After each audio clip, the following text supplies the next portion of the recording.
Patakan mo lamang ito ng wax ng kandila ang kanyang pangalan upang labis-labis na mag-init ang kanyang pagmamahal sa inyo. Hello mga guys, kumusta kayo? Panibagong araw, panibagong video na naman tayo, and sa araw na ito ay isa na namang video ang aking ituturo sa inyo na simpleng gabay o simpleng pamamaraan na makakatulong sa atin. At bago ang lahat, gusto ko lang mag-disclaimer sa mga taong hindi naniniwala at hindi gusto ang mga kagaya nitong video. Please skip this video and maghanap kayo ng videos na gustong gusto nyo, dahil ang video na ito ay para lamang ito sa mga taong naniniwala and gusto mag-try. Sa lahat po ng mga nagko-comment dito sa aking video dito sa loob ng aking channel, mag-ingat sa lahat ng mga nagre-reply sa inyo na dinadala kayo sa akin ng WhatsApp in Imo app upang makaiwas po tayo sa scam. Ngayon po ituturo ko sa inyo paano mag-init ng labis ang kanyang pagmamahal sa inyo. So, kung magtatanong kayo kung pwede ba ito sa magka-LDR at magkalapit, yes po, pwede ito, and pwede rin ito sa mga parihas ang kasarian, yung mga babae at babae and lalaki to lalaki, pwede po. So, syempre sa ating babae at lalaki na mag-partner. And dito po is kailangan natin ng ating gagamitin. Kailangan natin dito ng kandila. Kailangan din natin dito ng panulat. At kung meron kayong pula na panulat, mas maganda. Pero kung wala ay itim na lamang. So, sa panulat naman, pwede naman kayo gumamit ng marker or ballpen. So, wag lang yung lapis. So, ayun, kapag ready na, pwede mo na itong simulan. Siyempre, sa lagi kong sinasabi sa inyo na kapag gagawa ka ng isang ritual, dapat po ay buo ang inyong loob, hindi ka nagdududa at nagtiwala ka sa inyong dapat gawin.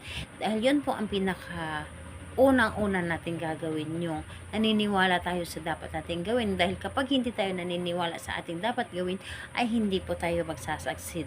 So, dapat po ay buo ang ating tiwala at paniniwala. So, kapag ready ka na, pwede mo na itong simulan. So, ang gagawin mo lamang dito, napakadali lamang dito sa iyong palad.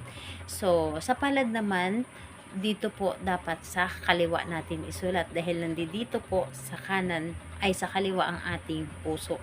So, kung saan banda or sa kanan talaga natin ito isulat. So, ang gagawin mo dito, isulat mo dito sa iyong palad yung pangalan ni target.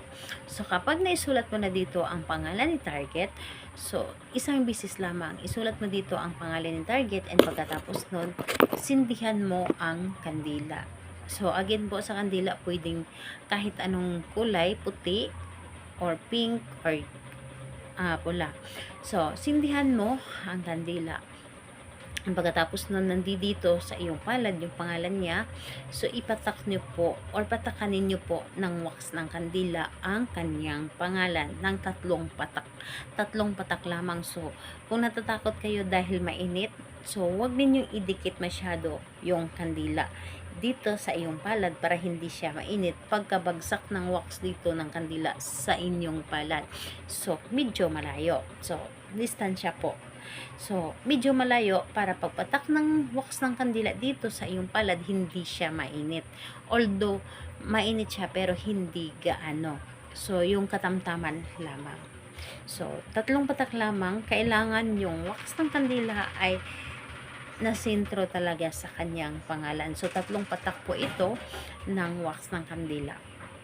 So, pagkapatak ng wax ng kandila dito sa iyong palad ng 3 bisis, i-close nyo lamang ang inyong palad. So, pagka-close niyo ito, humiling kayo. Humiling kayo sa pamamagitan nito. Ikaw, pangalan at apelyido ng taong minamahal po ninyo, sabihin po ninyo na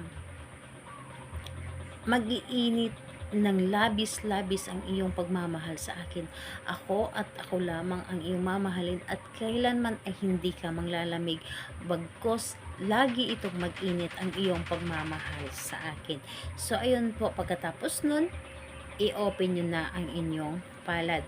And kung magtatanong kayo, yung wax ng kandila dito sa iyong palad, pwede nyo na iyong kunin at itapon po ninyo doon sa labas. Pwedeng sa may bintana or sa harap ng pintuan.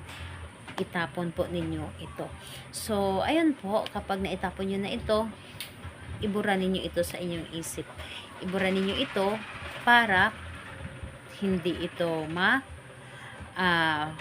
hindi ito mapasukan ng negative.